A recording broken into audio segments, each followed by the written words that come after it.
एक शिक्षाप्रद कहानी। एक बड़ा ही समृद्ध और खुशहाल राज्य था।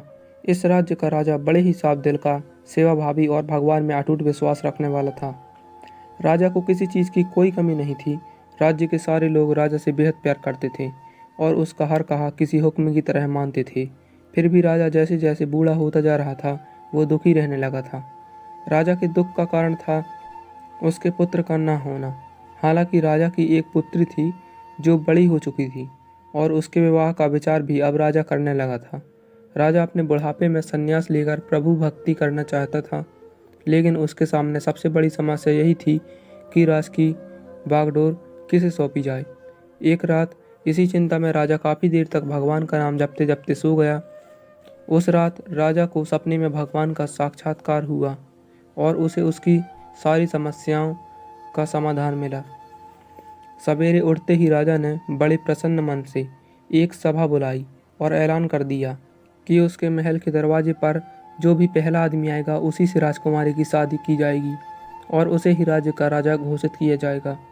सभी लोग जो सभा में मौजूद थे राजा का ऐसा अजीब ऐलान सुनकर काफ़ी अचंभित हुए, लेकिन सभी लोग जानते थे कि राजा बिना बात के ऐसा कोई भी मूर्खतापूर्ण काम नहीं करेगा। इसलिए उन्होंने राजा को ऐसा करने का कारण पूछा। राजा ने अपने रात के सपने के बारे में सबको बताया तो सबके मन का संदेह दूर हो गया।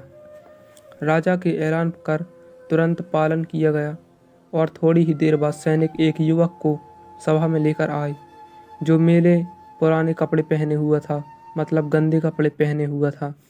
राजा ऐलान के अनुसार गरीबों को राजा बना दिया गया। राजकुमारी से उसकी शादी भी कर दी गई, लेकिन कुछ ही दिनों में बूढ़ा राजा अपना सब कुछ त्याग करके प्रभु भक्ति के लिए सन्यासी बनकर जंगलों में चला गया। धीरे धीरे नए राजा ने राज्य का सारा भार संभाल लिया और बड़े अच्छे से शासन करने लगा।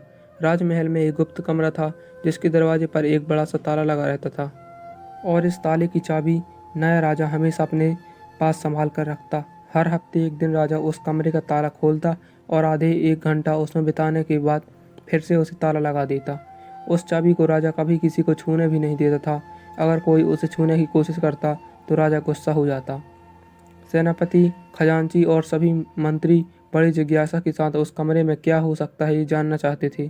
सभी के दिमाग में यही सवाल घूमता रहता था कि आखिर खजाने की चाबी खजांची के पास, शस्त्रागार की चाबी सेनापति के पास और सभी जरूरी दस्तावेज रखे कमरे की चाबी मंत्री के पास है, तो आखिरकार राजा उस गुप्त कमरे की चाबी अपने पास लिए क्यों फिरता है और आखिर उसमें क्या ऐसी कीमती चीज़ है जो राजा किसी को बताते तक नहीं है।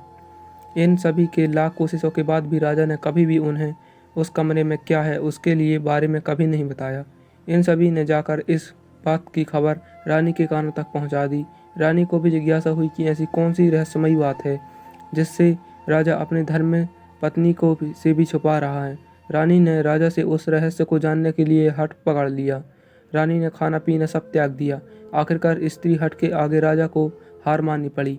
राजा, रानी, मंत्री और सभी सभासदों को साथ में लेकर उस कमरे के पास पहुंचा और पहली बार सबके सामने उस कमरे को खोला। सभी देखकर हैरान थे क्योंकि उस कमरे में कुछ भी नहीं था सिवाय एक फटे पुराने कपड़ों के जो दीवार पर लटका हुआ था।